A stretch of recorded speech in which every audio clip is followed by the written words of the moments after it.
The first time an alien closed her eyes in front of me, surrendering her life without a scream, I understood how far the galaxy had underestimated humans. She knelt on the cold obsidian floor of Tribunal Station, a place where entire species had been judged and erased with clinical efficiency. The air hummed with gravitic stabilizers and the faint ozone scent of weapons primed to fire. Around us, 12 alien magistrates floated in their restraint halos, eyes like gemstones, limbs folded in ritual stillness. They expected blood. They always did. And so did she. Her name, translated loosely, meant last light before silence. She was Keltari, an insectoid humanoid hybrid with translucent skin that glowed faintly blue when afraid. Right now she was very afraid. Her wrists were bound by photon cuffs. Her breathing came in shallow clicks. The charges against her were clear: genocide by strategic omission. She had commanded a defense fleet and chosen not to intervene when a rival world burned. Billions died. Galactic law demanded execution. I was the executioner. That was the role humanity had been assigned when we joined the Concord.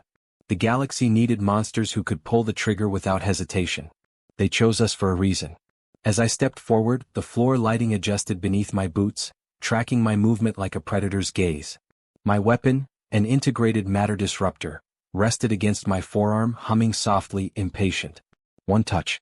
One pulse. She would unravel into harmless radiation. She closed her eyes. "I accept the sentence," she whispered, her voice fracturing. "Do it quickly, human." The chamber waited.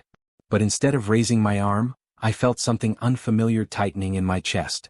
And that was only the beginning. Humans had been part of the Galactic Concord for just 11 standard years. Long enough for them to learn our languages, our trade routes, our wars. Long enough for the Concord to realize something terrifying. We didn't think like them. Where they saw equations of efficiency, we saw faces. Where they calculated acceptable losses, we remembered names. The Concord prized logic above all else, and they believed humans were logical because we built machines and weapons with ruthless precision. They never understood that our greatest weakness, emotion, was also our most dangerous strength. That misunderstanding brought me to Tribunal Station.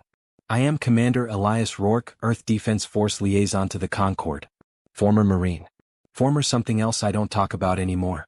My job was to carry out judgments no one else wanted to dirty their limbs with. When I looked at last light before silence kneeling before me, I didn't see a criminal statistic. I saw my sister. She had closed her eyes the same way years ago when the sky over Jakarta turned white. But none of them knew that. "Proceed," intoned the High Arbiter, a being of pure crystalline geometry whose voice vibrated directly inside my skull. "Human Commander, enact the sentence." I hesitated. That alone caused a ripple of confusion through the chamber. Alien eyes flickered. Antennae twitched. Algorithms recalculated probabilities. The Keltari woman opened one eye, just a sliver, confusion cutting through her fear. "Why are you waiting?" she asked. "Because killing you won't bring them back," I thought.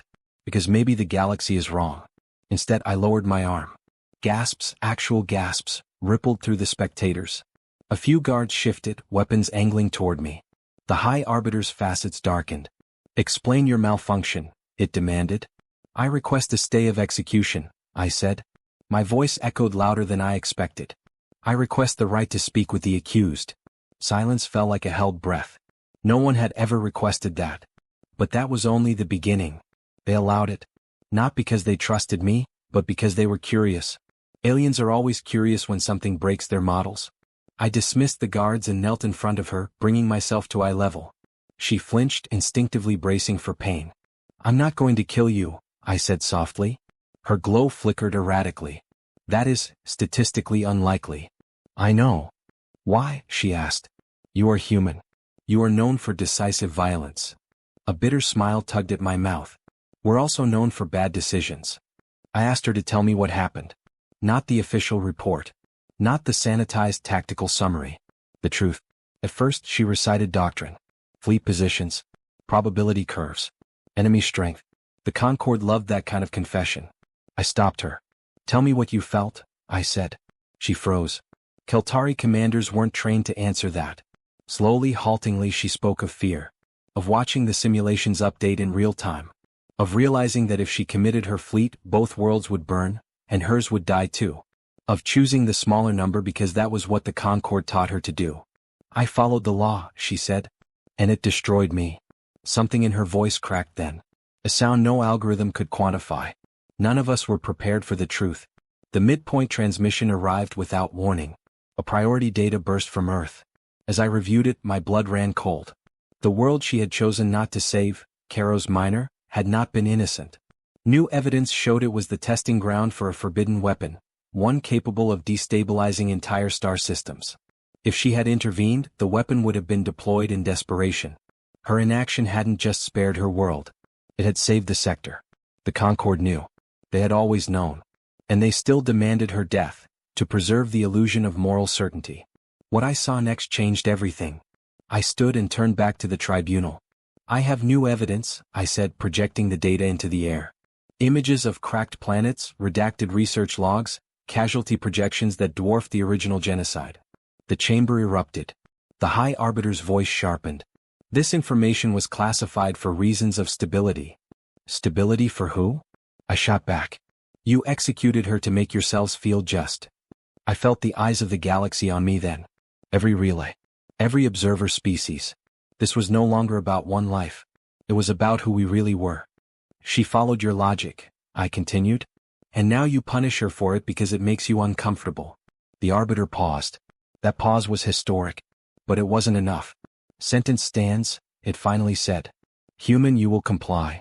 I looked back at the Keltari woman. She was crying now. Quietly.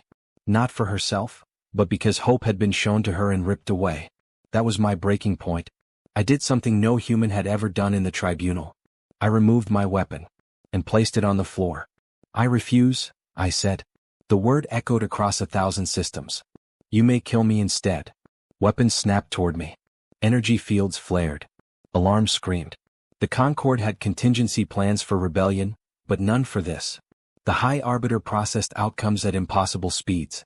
Killing me would mean killing a human officer on record, live for mercy. The political fallout would fracture alliances. War probabilities spiked. I met the Arbiter's gaze without flinching. Humans are very good at that. At standing still when everything tells us to run. She closed her eyes again, I realized, not in fear this time but in disbelief. The standoff lasted 37 seconds. An eternity. Finally the Arbiter spoke. Sentence, commuted, it said. Accused will be exiled. Memory sealed. Rank stripped. A compromise. A way to save face. I exhaled for the first time in minutes. The Keltari woman collapsed forward, sobbing, her glow dim but steady. As guards moved to escort her away, she looked back at me. Why? She asked again. Why would you risk everything for someone you do not know? I answered honestly. Because someone once didn't, I said. The aftermath shook the galaxy. Humans were no longer seen as executioners, but as something far more dangerous. Conscience bearers. Worlds began requesting human mediators instead of judges. Conflicts stalled. Treaties rewrote themselves around a terrifying new variable, empathy. As for me, I was relieved of command. Quietly. Officially reassigned. I didn't care. Sometimes, late at night, I think of last light before silence, somewhere on an uncharted moon, alive because I hesitated. Alive because a human broke the rules. The galaxy still calls that day a failure of protocol. We call it a success of humanity. And the next time an alien closes their eyes, certain will kill them. They might just open them to see something far more frightening. Mercy.